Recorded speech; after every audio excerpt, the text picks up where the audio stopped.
Hi, this is Anna, Imagination with Shift Perspectives, and welcome. So this I'm very happy about.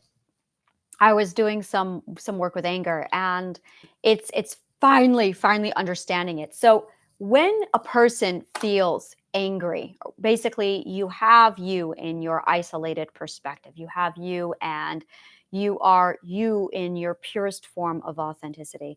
And there's basically this shell around you, and that shell is your boundaries, it's everything you need, and it's basically your cocoon of safe space, basically. Whenever you have somebody who basically penetrates your shell and they're now inside of that area where they're now invasive upon your perspective, that's it right there. It's them basically infiltrating on your perspective, or it's just an invasion of your perspective. You need to use your boundaries to basically push them out of it, to say, no, back off, get out of it. But anger is when we're not using our boundaries. It's when we're not enforcing it. And that's really the taking control, taking action. When we fail to take action and actually utilize the power and the authority we have to preserve ourself, our authenticity, and our perspective, what ends up happening is we end up losing ourselves. And depending upon how much onslaught you have, depends upon how much room you have and how angry you're going to feel, how frustrated you're going to feel, because you're literally under an attack. You feel or you're sensitive to the feeling of your perspective or your space or your authenticity that's literally under attack. And that's when you basically become a snarling rabid dog barking at everything inside your area in your space, because you're not using boundaries effective. So when you feel angry, it's a clue that you are not effectively taking control. And if you're somebody who's new to anger, or you've resisted anger, or there's a lot of, basically it's a skill that we have to master. And if we haven't mastered it, then we're going to struggle with having that proper balance. Now, once you master not anger but boundary setting, you finally get to that point where you clear out your space and you basically are in a position where you've preserved your authenticity, you've preserved your perspective. And that's really it. It's a preservation and security of your authenticity, of your perspective. And once you get to that point, then that's when you're set, basically. That's when anger dissolves and you're in a position where your authenticity and your perspective are whole and untouched by other people.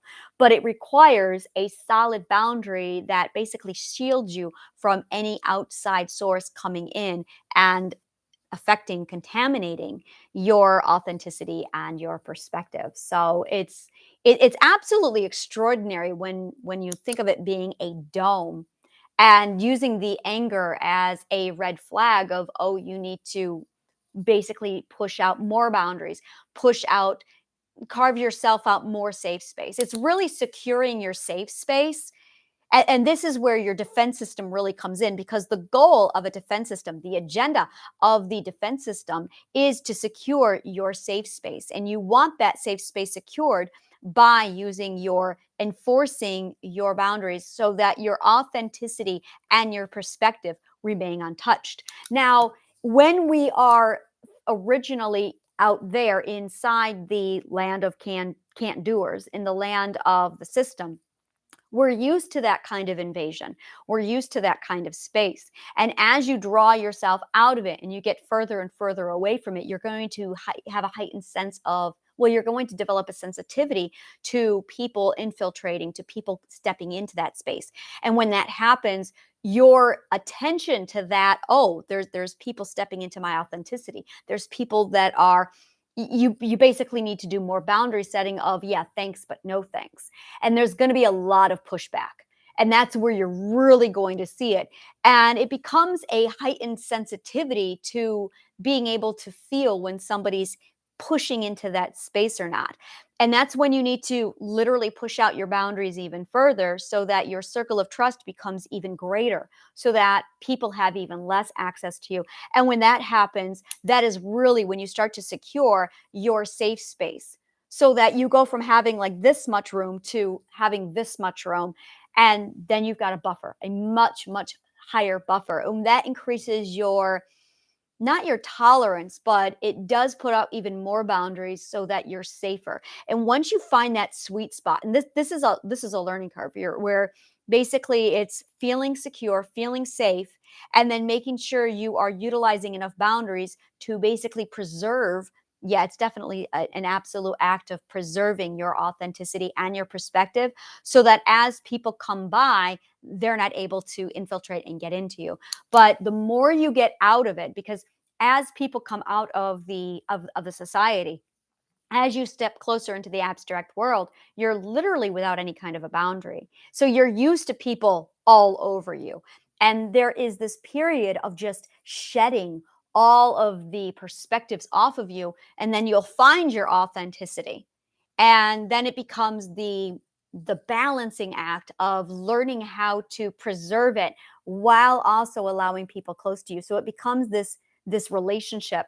And then you start to finally solidify, okay, this is where I need everyone to stand, as a means to protect my authenticity and the perspective. And once you get to that point, you can start to use anger and frustration as a red flag on whether or not your boundaries are where they need to be. When you finally get to this point, and this is the beautiful part about anger, when you finally master not anger, but boundaries, when you finally master boundaries, then anger stops.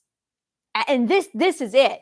When you finally master your boundaries, when you finally master the change that needs to take place so that you can then set up your boundaries, that's when anger stops. And as soon as the anger stops, that's like, okay, there it is. Now I have the space that I need to coexist. This is a really delicate art form. This is really a subtle art form of getting that sweet spot of change in boundaries. Once you solidify those, the anger just falls right off, because you have solidified your change and then put the appropriate boundaries in place. So you need to define what your terms are, who you are, what you need, what you want. And if you go into the world of manifestation, that's your intuition, that's your identity, basically giving voice to your defined self. And then you are putting up the boundaries in the right place to solidify that definition so it doesn't get on you at all. So your boundaries are literally your fortress, so to speak, or the wall that's around your city.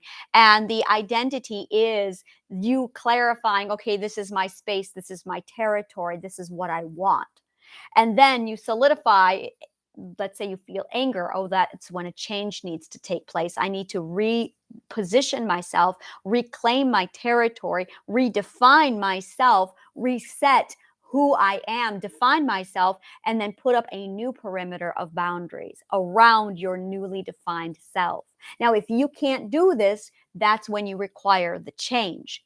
This is absolutely a breakdown of how your defense system works. This is all where it comes. Now, here's the kicker. If I figured this out, if I figured this out, I should not feel anger again if I figured it out.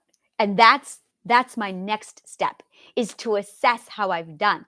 Because if this has worked properly now, because in the in between videos that I've done this, I've redefined my voice, I've reset my boundaries, I've put up my new wall of defense, I've defined my space. This is on a land, and this is me solidifying on a land, and this is my perspective, and now this is the world of abstract, and now I have my boundaries around this.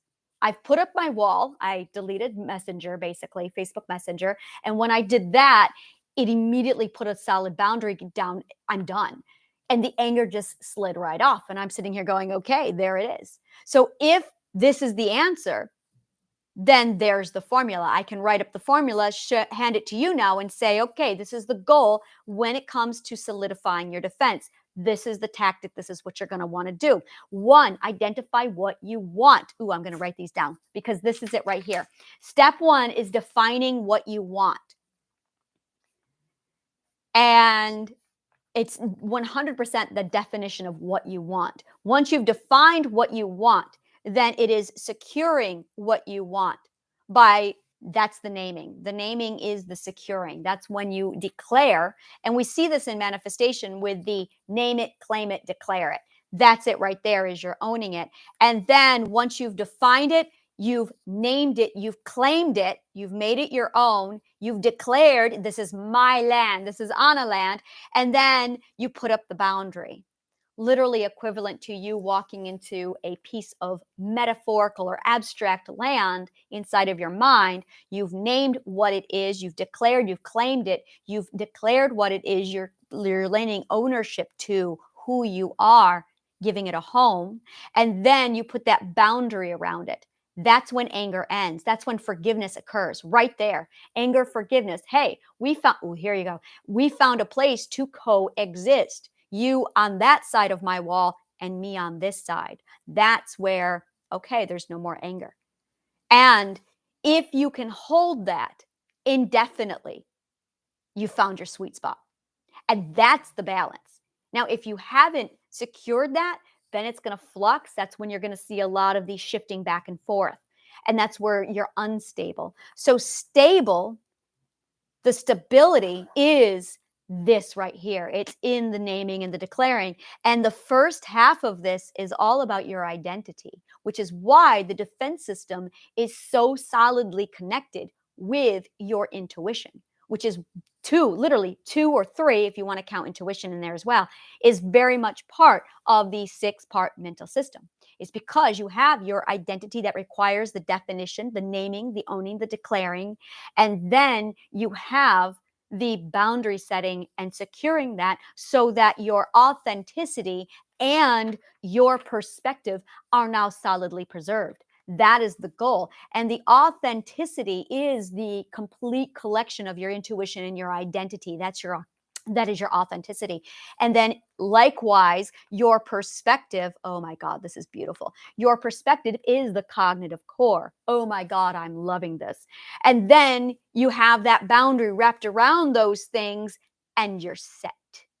So I'm going to watch this for the next 30 days and I'm going to monitor my anger. And if we're set, looking at 30 days, so October, I'm going to go Samhain. We're going to go the 31st of October. I should be able then to get to the 31st of October now without any problem. If there's any kind of a glitch, if there's any more frustration building up, that tells me that my boundary has a flaw in its wall system and I need a better wall. So that's what I'm going to be looking at, is ensuring that my boundary and that my walls are set up and secured properly.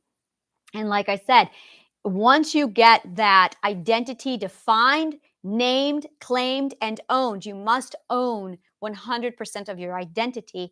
Then you can put a boundary around it to preserve it from being affected. That is authentic living. That's right over here. That's the sweet spot. That's it right there.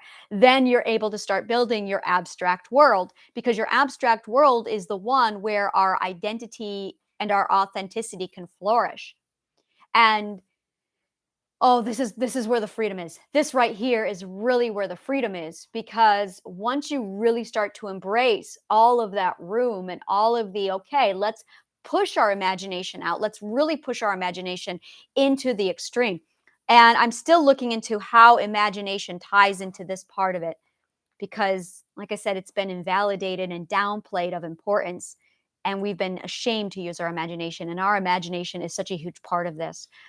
So I'm going to be looking more into that and going that direction with it. So if you love shit like this, like, subscribe, follow, share, and comment below, letting you know what part of the show resonated with you. And yeah, thank you so much. And may the kindest of words always find you.